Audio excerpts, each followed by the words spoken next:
morning, everyone. It is Military Saves Week. So, have you been following what's going on with Military Saves Week? Are you following the daily plan to make your family more financially stable? So, last week, I had a live stream with Sarah Baumgardner, who's the Director of Partnerships and Member Engagement for AFMA. That was the last live stream that I did. And we talked about how nearly 50% of veteran families have less than 50% in their savings account. And when we discussed that, I knew this was a topic we had to revisit. And what better time to do that than right in the smack in the middle of Military Saves Week? So let me introduce myself very quickly. I'm Anna Larson. I am a SpouseLink ambassador. My day job, I am a copywriter and a digital marketer. I'm also a homeschool mom, and I am a retired military spouse. Now, I am excited to have my fellow SpouseLink ambassador, Andrea Sherpick, here with me today on this show to talk about these important topics like military savings and to support the active duty and veteran communities that we are here for. So Andrea and her family are getting ready to PCS to Fort Meade. They are looking forward to exploring the East Coast after being stationed for 15 years at different bases around California. So I'm sure that's going to be a massive change. But while we're here on this live stream, I want you to know that this is a SpouseLink live stream. SpouseLink was created in 2012 by AFMA, the American Armed Forces Mutual Aid Association. Our job is to help support, inform, and inspire military spouses and military families around the world. So as we dive into today's topic, please leave comments, share your experiences, let us know where you're joining us from, because not only do Andrea and I value what you have to say, but we love the interaction with our guests and our community. All right. So Andrea, are you ready to get started on this topic today? I am ready. Yes, absolutely. I'm going to pull up our very first slide. This is the slide I shared with in my live stream with Sarah last week. Let's just start with these numbers. Oh, I'm going to throw us on there with the slide like this. All right. So the big one, Andrea and I had this brief conversation right before we jumped on, and we were talking about the difference. So the yellow 27.4% is active duty military families. The 50% is veteran families that transition that are not receiving a pension. And the 22% are veteran families that have transitioned that are receiving a pension. But each of those percentage groups represents subgroups of military families that have less than $500 in their emergency savings account or in their savings account at all. So Andrea, what were your thoughts when you first saw these numbers? My biggest shock was actually the military retiree portion, 22% having less than $500 in emergency savings. I feel like we're just doing a disservice to our service members by not teaching them about the importance of savings, especially when you're retired. I understand a little bit more the currently serving young military families, just kind of living paycheck to paycheck. And there's not a lot of extra. And if you look at that 22% of military spouses that are not employed, that really shows you that a lot of those spouses are staying home, they're with their kids, and that's so important. So it's important to teach military families at that early stage to create a plan that includes a little bit of savings. I mean, even if it's only $20 per paycheck, skip a coffee or whatever it is, just to get in that mindset of savings. So that way, when you have more, it's easier to save more. I think if you learn to live within a budget, or if you don't want to call it a budget, whatever you want to call it, but live within your means, live within what you have, then when you have more, it's a little bit easier to save more. Yes, I love how you just kind of summed that all up in like the perfect little package. One of the biggest things for me when I look at these numbers, it causes me stress because I'm a saver, right? So this is something that comes naturally to me. I know it does not come naturally to everyone, but no matter where you're at in your military life, right? Whether you're active, whether you're a transitioned or a retired veteran family, finances are a huge stressor, right? I mean, you're already going through much. If you're active duty, PCS moves, deployments, TDYs, being in places where maybe you're not comfortable, maybe in a house that you don't love, whatever those stressors might be. Why adding financial stress on top of that? And then the same with transition and retired families. You know, if you don't have a job set up, if you don't know where you're going to be living, if you don't have own a home already, things like that are major stressors. And now you're throwing finances on top of that. This ticker at the bottom that says 62% of military families experience stress due to their financial situation.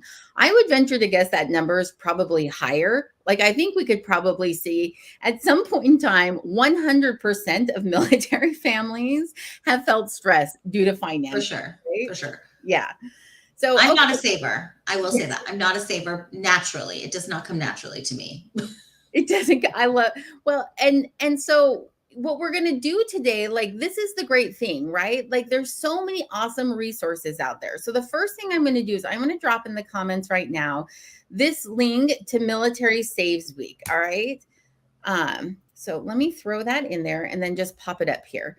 So Military Saves Week right there. I've got that the URL so you can go directly there, and it's going to, you can even just follow along to kind of what Andrea and I are going to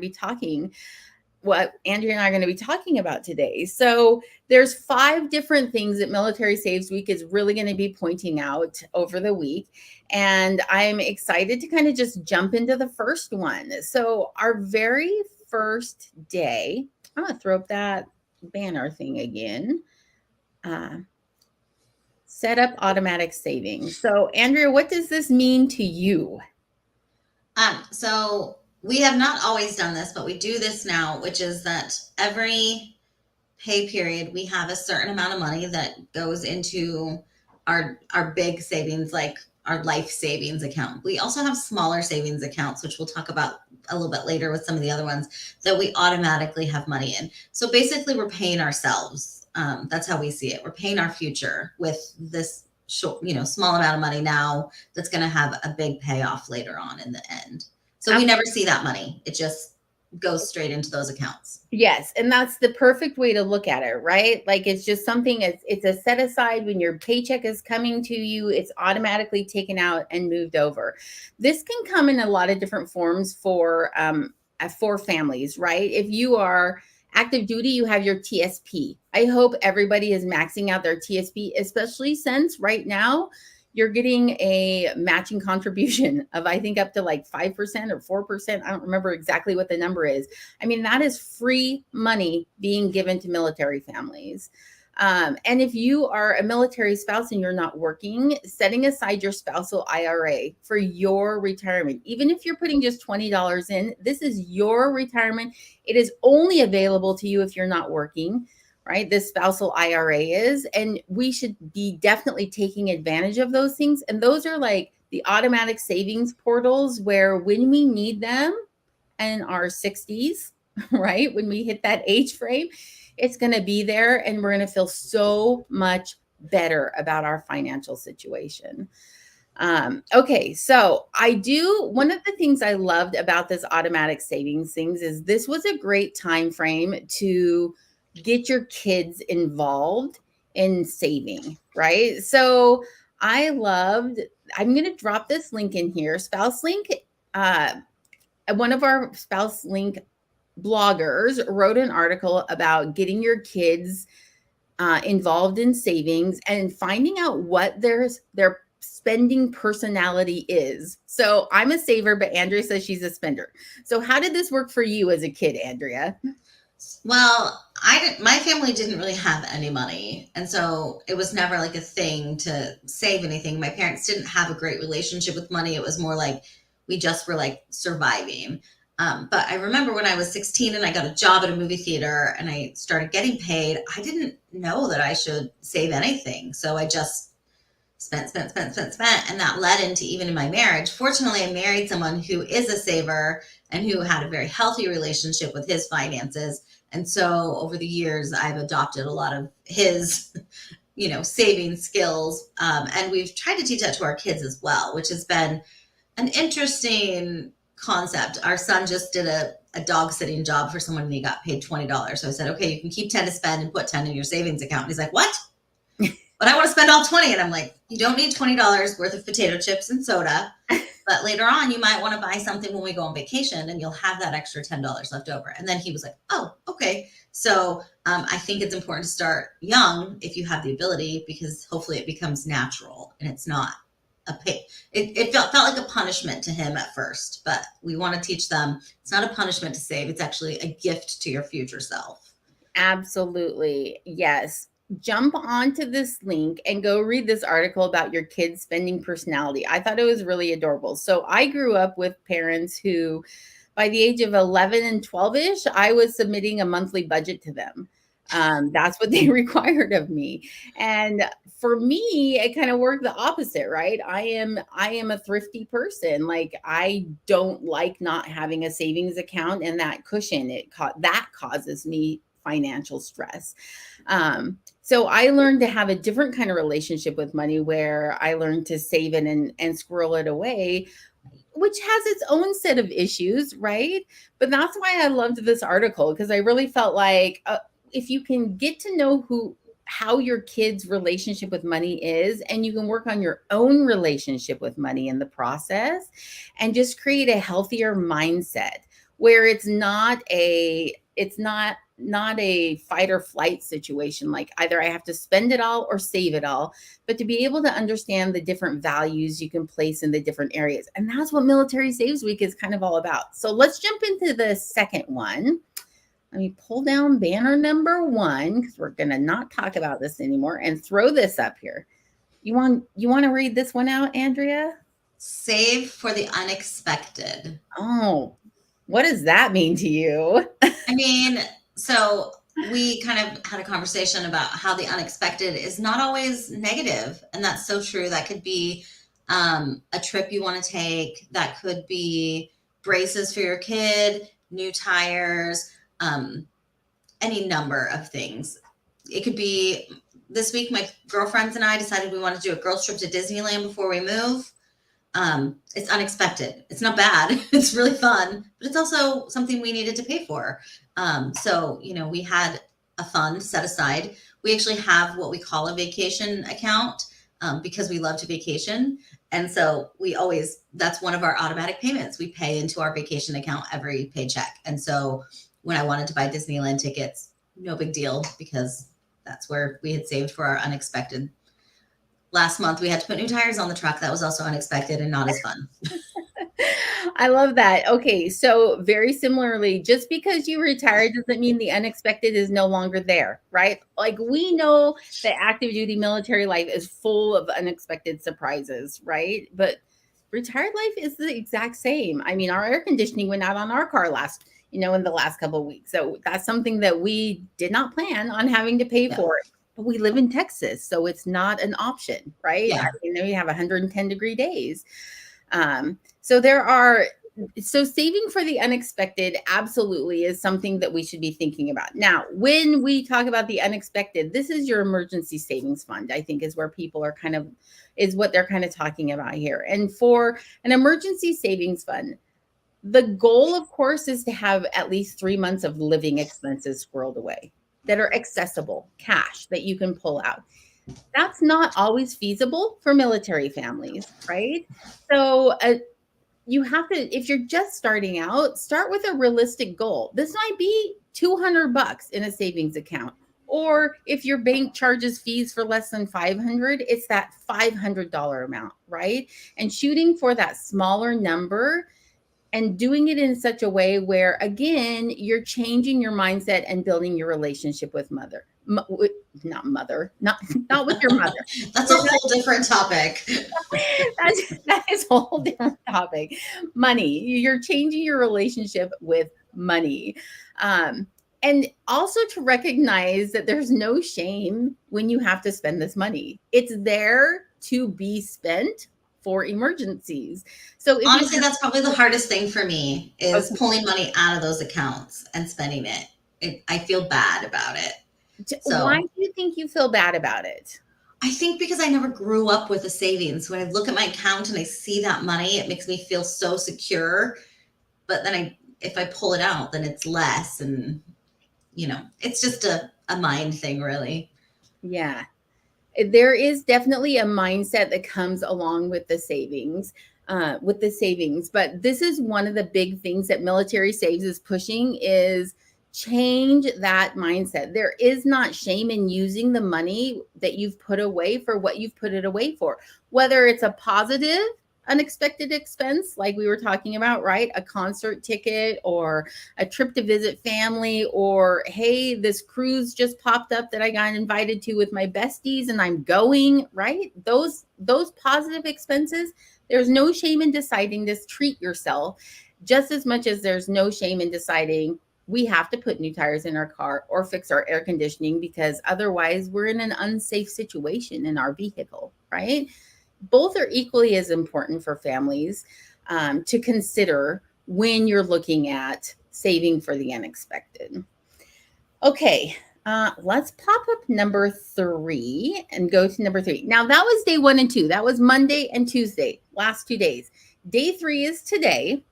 So here's what you're going to find on day 3. Saving for major milestones. Andre, do you have a major milestone in your life that you guys are saving for right now? Well, we're PCSing, which, I mean, anyone who's ever done a PCS knows there's always expenses that come up. There's always things you have to pay in advance, and sometimes you get paid back. We are campering in our RV across the country, 2 weeks, 2 adults, a child, and a dog in a small camper. So that's a whole nother adventure, but every campground requires you to prepay. And so 3 weeks worth of campgrounds is quite a sum of money. And we couldn't put that on our government charge card. We could put it on a credit card, but it would come due before we actually PCS. So we just paid for it out of our savings that we've been saving for major milestones. And it was okay because we had that money set aside.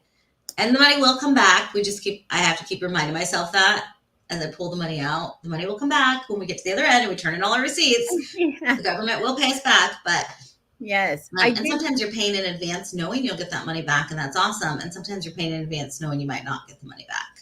Exactly. Right. And this is why when you're saving for major milestones, I mean, we're talking about big things like homes, cars, maybe children's education. I mean, I sent 2 kids to college last fall.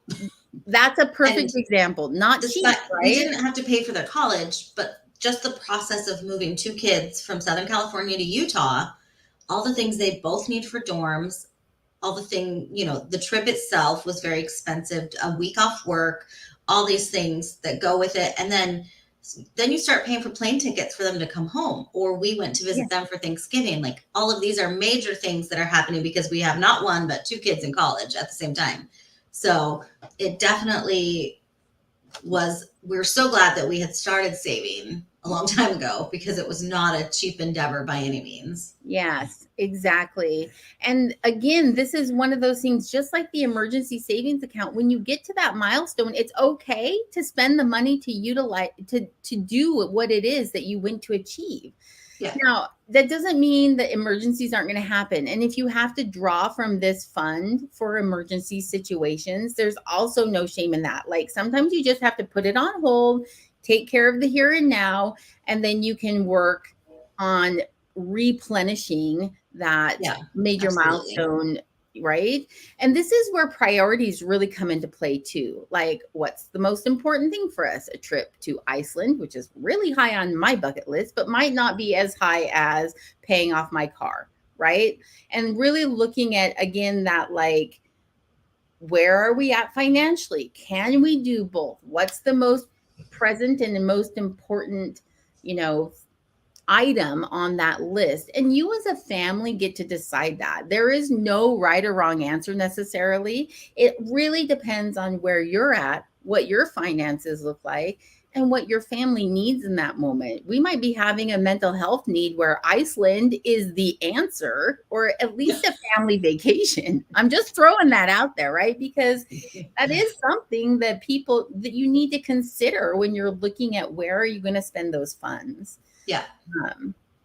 So yes. All right. So John asks, what happens when you have emergencies and milestones that occur simultaneously or concurrently? I think we just answered that question more or less, or really it comes down to sometimes you have to set aside your priority of that major milestone goal to take care of the here and now. I think that's kind of the answer that we would have there.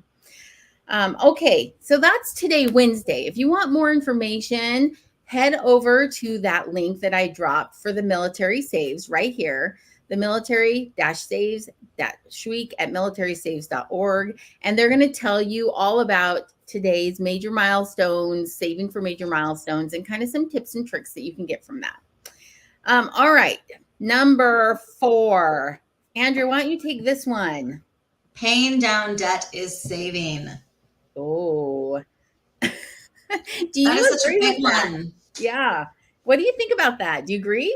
I totally agree. We had a lot of debt in like our early 30s when my husband first joined the Marine Corps, and we were living paycheck to paycheck and oftentimes supplementing with a credit card. And then one day we looked at our financial situation and we're like, oh my gosh, we're going to be paying this forever if we continue to make minimum payments. And so we did. We aggressively paid off our debts. We tried to live as debt free as possible with only keeping, the only payment we have right now is on my husband's vehicle. And we did the snowball effect. I know that there's different ways to pay off debt. But we used the snowball, which is we paid off our smallest first and then applied that to the next payment and the next payment. So we're actually right now we're snowballing my husband's truck payment. So we're paying a lot of money on it, but within a year we'll have a completely brand new vehicle paid off. So for us, debt, it's such a huge savings because then all that money we were putting on debt is now actually going into our savings account. Yes. And some of the things we don't think about when we're talking about paying down debt, some of the savings you don't think about is saving on interest, right? Yes. So if you have interest fees attached to those debts, once it's paid off, all of that interest is now gone too and being added back into your bank account. Late fees. If you're not great at paying on time and you've got a regular $50 late fee, that adds up over time. I mean, that's 10 trips to Starbucks. It's actually scary to look at a credit card statement and it tells you if you make the minimum payment, this is how much you'll pay for it. So if you owe $3,000, oftentimes you're going to end up paying $10,000 to pay that $3,000 credit card if you pay it over time, making minimum payments. That's not even adding anything to it. And most people are paying their minimum payment and they're still using the card. There's nothing wrong with using a credit card or a cash card, whatever kind of card you want. It's just important to stay on top of that debt and to, if you have debt and you are able to make an extra payment. It doesn't have to be like a large amount. I remember when we started, we just were adding $50 to the lowest payment. So we're making our payments on everything. We added $50 to the lowest one. But then once we paid that off, our minimum payment was 100 plus the 50. So we put that 150 towards our next debt and so forth and so forth. And in a couple of years, we had gone out of all of that debt, saved thousands and thousands of dollars on interest. I mean, like that's tangible money that you are saving right there. And we're able to start contributing more money to our savings account. So absolutely. For us, it was a win-win-win-win-win.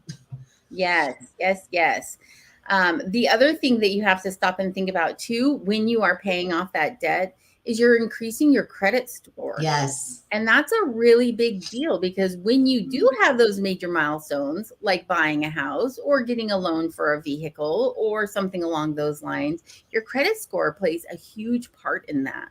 You don't want a 300 credit score. You want you want a 750, 800 level credit score because then you're going to get the best bang for your buck when it comes to taking out those loans. Yeah.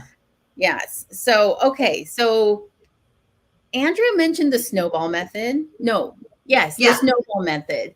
Wait, I'm pointing the wrong direction. Andrew mentioned the snowball method. The second method for paying down debt, which is the one I always preferred to use when I was younger, was the avalanche. And that's where you're putting more of the bulk into the biggest debt. And this really comes back down to what is your relationship with money? Which one causes you more stress? the little numbers or the big numbers, right? For me, it's the big numbers. The little numbers I can handle, the big numbers I want to see gone. So consider using one of those two methods. If you go to that military saves link, you're going to find more information about both of those types of repayments.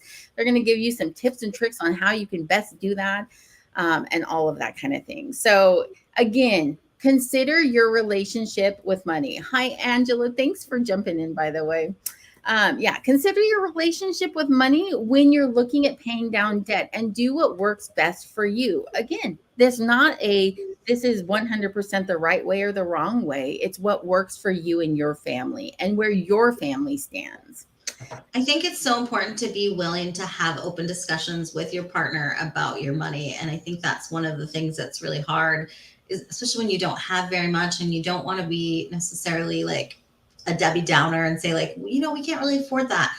So it's important to have an open conversation with your spouse about paying down debt, about savings, about credit cards, all those things that are sometimes hard topics. And we're always taught that finances is kind of taboo to talk about. You shouldn't talk about money, but with your spouse, you absolutely should talk about your money, your savings, your debt, because it affects both of you. Yes. Like you said, if you're going to buy a house, but your spouse has a 300 credit score, even if you have an 800, it's going to be much harder. Yeah, especially if it's your spouse that is the one that has the income coming in. Yeah. Your credit score counts less. I'm sorry to say it. As a military spouse, your credit score doesn't count as much as theirs does. For sure. It is super important that you are having those conversations with the people that are involved in your finances, right? And honestly, I know we're not supposed to talk about money in polite company, but let's just break some of those barriers and boundaries. Like this military saves conversations, these 5 days, these are conversations we should be talking about all the time with our children, with our friends, with our families. Hey, we need to save for this. Hey, this is a major milestone. These are our priorities. And letting the people in your life know what your financial priorities are and what you're trying to do, then they can support you in whatever it is, whether it's paying down debt, saving for a trip to Iceland, getting ready to go on a cruise with your girlfriends, or buying a house, right? They can help support you in some of those major milestones. So yeah, I love this. It should be mandatory training. It should absolutely be part of every intake session for every young new service member and their family that comes into the military. Because we do see the numbers that military, we are always at a higher rate than everyone else for not having enough, for food insecurity issues, for not having savings, for not understanding finances. And so, yes, this is absolutely something everyone should be talking about. Okay, I'm going to get off my soapbox. We can talk about that all day. Clearly, I feel very passionate about this, right? Yes. All right. Number 5, our last day. This is your Friday for military saves. On Friday, oh, let me get rid of that banner right there. Sorry. Blocking number 5, which is save at any age. All right. Now, I'm going to call myself a seasoned spouse, and I'm going to call Andrea that young spring chick that just, still young, still active. We're retired. So I'm still young and active, but I'm definitely a seasoned spouse but I appreciate the compliment. Yeah. Okay. Well, let's just say we're spanning the veteran and active duty. There we go. Service member categories. Whether you are 19 and just jumping in, or 60 and just getting out, saving at any age is still something that you need to be thinking about. Here's what I want to say about this. You're never too old to start making positive changes and breaking cycles. I don't care if you're like, I'm retiring in 2 years, we're never going to have enough time. That is the mindset we want you to break, right? 2 years is better than no years. 2 years of savings is better than 6 months of savings. So if this is something that you're unsure about now, or you're feeling nervous about, just jump in and do it. You're also never too young to start doing those positive habits, where you do start saving. But money is very heavily tied to emotions, right? Creating that positive mindset, that relationship, building financial confidence. A lot of it comes with very emotional things. This is all about, again, how Andrea was raised versus I was raised and our relationship with money. So, what would you say about number 5, Andrea? Well, I will say that although we saved conservatively once we got our debt handled, um, about a year and a half ago, I went to work almost full time, and we really started saving. Just my whole paychecks now go into savings, and so even though I'm in my 40s, I still don't feel like it's too late. We still have a lot of years left of working and earning and saving. So I feel like we're okay. But I also feel like my kids are in a much better place. When our kids went to college, before they left, we set them down.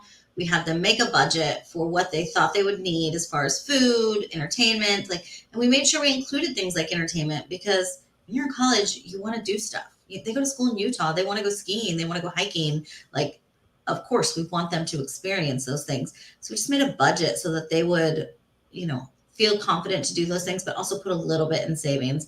I don't know how successful it's been. They're going to be home in a few weeks and we'll revisit the budget and see how they did. But at least we gave them a jumping off point to where they know what they need to do. Yeah. And it becomes at their age, it just becomes their prerogative whether or not they follow the budget we set up. And so, yeah, I don't think it's too late if you're 40, because I'm in my 40s, and, we've always saved a little, but we are saving much more aggressively now. Yeah. And yes. And I think that's the point, right? It doesn't matter if you're in your 20s or your 40s or your 60s. If you have money that you can set aside and put into a savings account, even if it's $5, $10, $20 a month, that is better than not doing anything.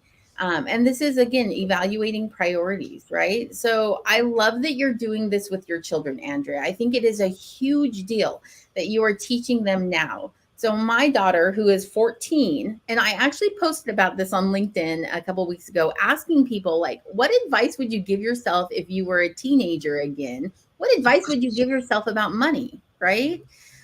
I think out of all of the, I don't know, 40 comments or whatever that were on that post, more than half of them talked about, I wish I told myself to figure out how to save.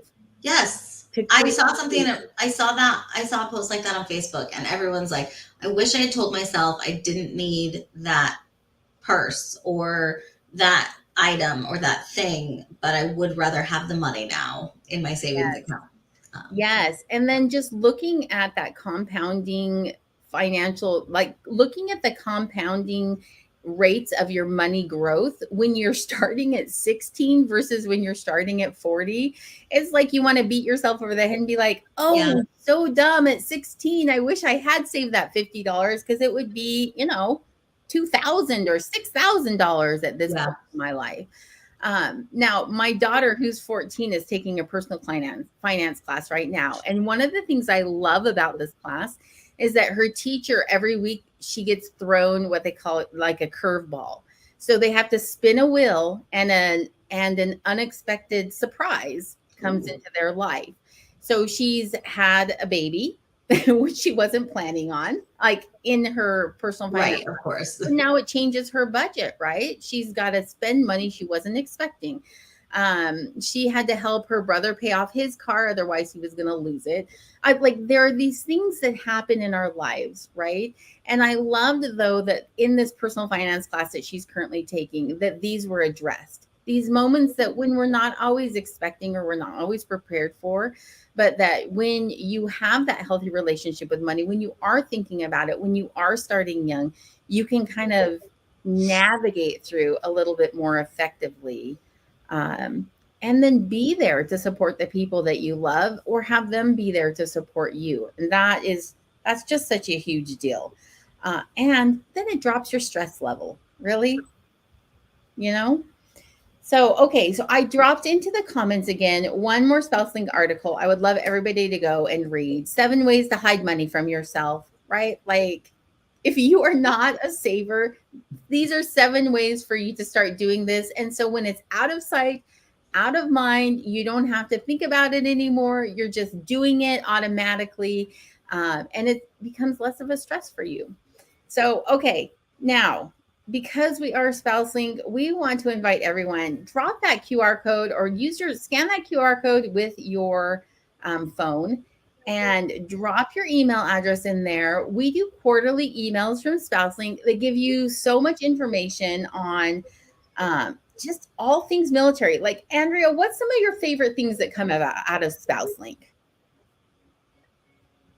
I'm a big fan of any sort of like how-to articles. I love reading, one of my favorites is Jamie, who is a homeschool mom, and her husband is also in the process of getting ready to retire. And she's also a friend of mine. So I love seeing her articles on there. I love reading her posts. I love all of her ideas. And sometimes I'll message her and say, what do you think about something for like an older kid? Because her kids are a little bit younger than mine. So I love that. I love seeing military spouses post on there just in general. I love that SpouseLink really encourages military spouses to share their blog posts on the platform. It's a great way for them to get their point of view out to more people, and it's also awesome for SpouseLink to be able to interact with all these military spouses. Absolutely. Yes. I think one of the things I love most about SpouseLink is it really does span the conversations that military spouses are having. Absolutely. Everything from your first PCS move all the way to you're getting ready to retire. And I do and the fun stuff that's in there too, the crafting and the parties, and there's recently been some buzz about new baby stuff, right? Yeah. Which is always so fun, especially for us that aren't having new babies anymore. But I love seeing these young military spouses just starting out, especially as a seasoned spouse, right? I love seeing these young military families starting out and just having so much more opportunity than 20 plus years ago when we started this journey ourselves, right? Like it's a whole nother world. So jump on that SpouseLink. I dropped the link into the comments, or you can go ahead and scan this QR code right here. And it's going to just have you sign up for the newsletter, which is just going to give you some information, or you can go visit the SpouseLink, spouselink.afma.com, I believe is what it is. Anyway, I'll throw that up later. Okay, we are at the end of our military saves timeline. Andrea, thank you so much for being here with me today. I really, really appreciate it. Yeah, thanks for having me. Yeah, these lives are always so much fun, but it's always more fun when I can have a fellow SpouseLink ambassador on there with me. I do want to throw up that my next live stream is going to be next week. It's going to be with Annette Wittenberger, this wild ride called Live. We're going to be talking about mental health stuff. It is Mental Health Awareness Month in May. So that's something that we want to kind of focus on a little bit. And this is for active, veteran, retired, whatever status of military spouse life you are in. This is going to be for you, because Annette she's done all of those. She is a veteran. She has retired as a veteran, and now she's an active duty spouse. So really, who better to talk about mental health in all three capacities than Annette? For sure. Anyway, yeah. All right. So we're just going to say our, yes, exactly. We're going to say our goodbyes, and we will see you next week on the next SpouseLink live stream. Thank you for joining us today.